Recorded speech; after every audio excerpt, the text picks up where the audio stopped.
What's going on, guys? Crypto Renegade here. In today's video, we're going to be doing another hardware wallet unboxing and review of the brand new SafePal X1. This is a Bluetooth and open source hardware wallet. Stay tuned, you do not want to miss this one. All right, guys, welcome back. So this is the second new SafePal wallet that was released this year in the end of 2023. Now, before I open it, this is a lot different. It's going to be a completely different form factor, transmission method, anything that we've seen before from SafePal. And it's the very first open source, fully open source wallet from SafePal. We're going to get into some of the details, obviously. We're going to touch on the price, the coin support, and obviously we'll unbox it and take a look at the new form factor and changes and go from there. It's going to be a very similar box and packaging new redesign that they have of the new SafePal S1 Pro. The big thing here is that this is a Bluetooth, not an air-gapped hardware wallet, and it is 100% open source. This is the first sort of test into open source that SafePal is doing before they roll out all of their products to be fully open source, which does take time. But this one is 100% open source. All the code, firmware, everything, software can be viewed on GitHub. So without further ado, let's open this up and take a look at the brand new SafePal X1. And it looks like we have the holographic security tape on the bottom here. Let me go ahead and cut through that. All right, so quality on the box is top notch. It's the same as the SafePal S1 Pro that we unboxed not too long ago. It looks like we have the cable that comes out here, which is a USB-A to USB-C, pretty standard for charging the device. As I take this off here, this is sort of your getting started packet. You know, you have your recovery word seed phrase, your getting started guide, you have stickers, everything that you're gonna need to get started out of the box. I won't go too much into this because you already know what that is. Basically, it's just two backups for your security seed phrase as you set up the device. So we'll kind of move that to the side.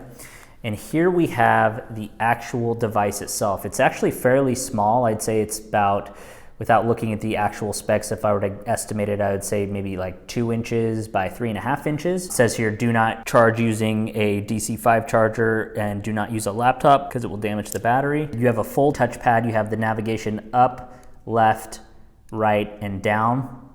And then you have the power on and off button, the back button, and then special characters, and then the OK button for signing. This is a monochromatic 1.8 inch screen. I'm gonna see if I can turn it on right now. Looking at it, you know, you have the SafePal logo, but there is no other mechanical buttons on the side. You just have the USB-C port here for charging the device, and then obviously your 12 mechanical buttons and the screen. So I'm gonna see if I can hit the power button here.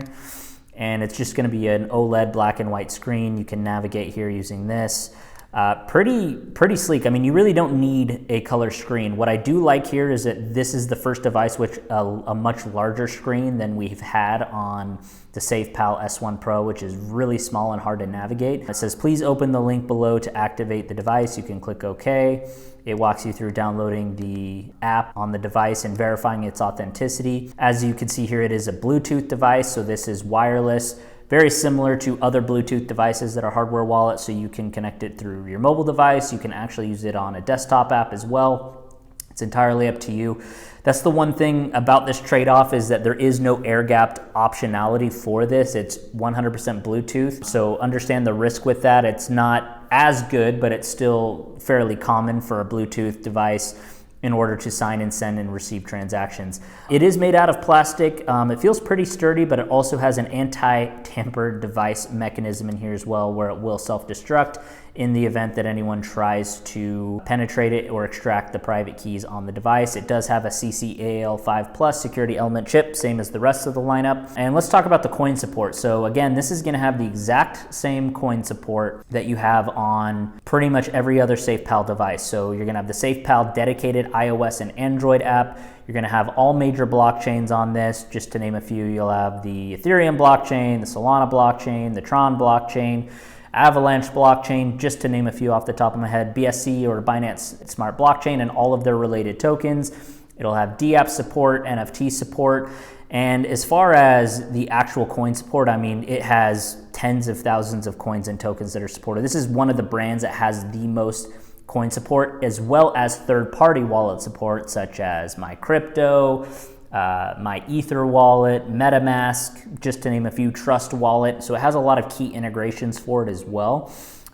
You really don't need anything, you don't need a full color screen like the S1 Pro has. I mean, as long as you can read it and you can see what you're signing, that's going to be just good enough. It's going to walk you through the setup here, which obviously for security reasons I'm not going to do on this, but I will do a follow-up video on my experience using this device. It's pretty thin, it's pretty light. You could easily slip this into your pocket, and gives you obviously the Bluetooth monitor letting you know that it's activated. It has the battery here, and as far as like I mentioned, the coin support is going to be top notch. This is pretty affordable as well, and we'll touch on the price in just a second. But from a security standpoint, having it mobile still, having it connected to where you can have multi-platform support, so desktop, mobile device, Chrome extensions, things like that, you can still utilize this to connect, as well as the third-party wallets as well. From a security standpoint, you're basically getting the same as the S1 Pro and the S1 in terms of the security element chip. The main key trade-off here is the transmission method, where this is Bluetooth, whereas the other ones are air-gapped and uses a QR code to communicate. In my opinion, as a trade-off, having it be Bluetooth to make it easier to go open source first is, in my opinion, a really good trade-off. Now, to clarify again my point, this is the very first Bluetooth open source hardware wallet from SafePal. Their other wallets are partially open source. This is 100% open source, and they will eventually get down the line of making the other air-gapped wallets open source as well.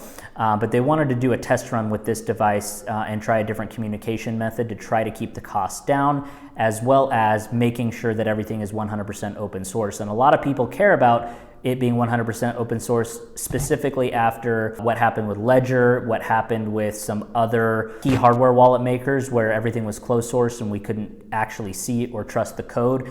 And so they're taking a step in the right direction. So in this case, the bottom line is the real trade-off here versus the other SafePals is it is Bluetooth, which is slightly less secure. There is technically a transmission method that theoretically could be intercepted. However, everything is open source, everything is transparent. So you just have to kind of decide for yourself if that's worth it for you. Now let's end here on the price of this device. So the SafePal S1 currently, as of shooting this, just to give you kind of prices in their lineup, is $59 US. The S1 Pro is $90 US. This is coming in at the middle at around $69.99 or $70 US at the moment.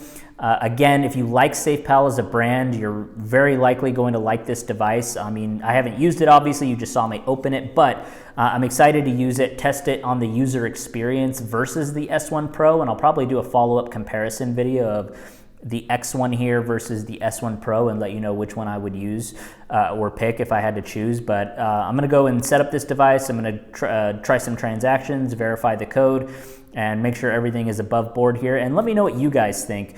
Is an open source but Bluetooth wallet something that's compelling to you? Would you rather have it be air-gapped and closed source, or would you rather have it be Bluetooth and fully open source? Let me know down in the comments your thoughts on this, and also let me know what other wallets you kind of want me to compare this to. I'm really excited to test this out firsthand and see how it works with all the other coins, the integrations, the user experience, and all of that. Let me know if you guys have any other questions, and this is pretty straightforward. As far as I can tell, it's exactly what I expected it to be. Check the links down below in the description for the best possible deal on this, any promos that are going on.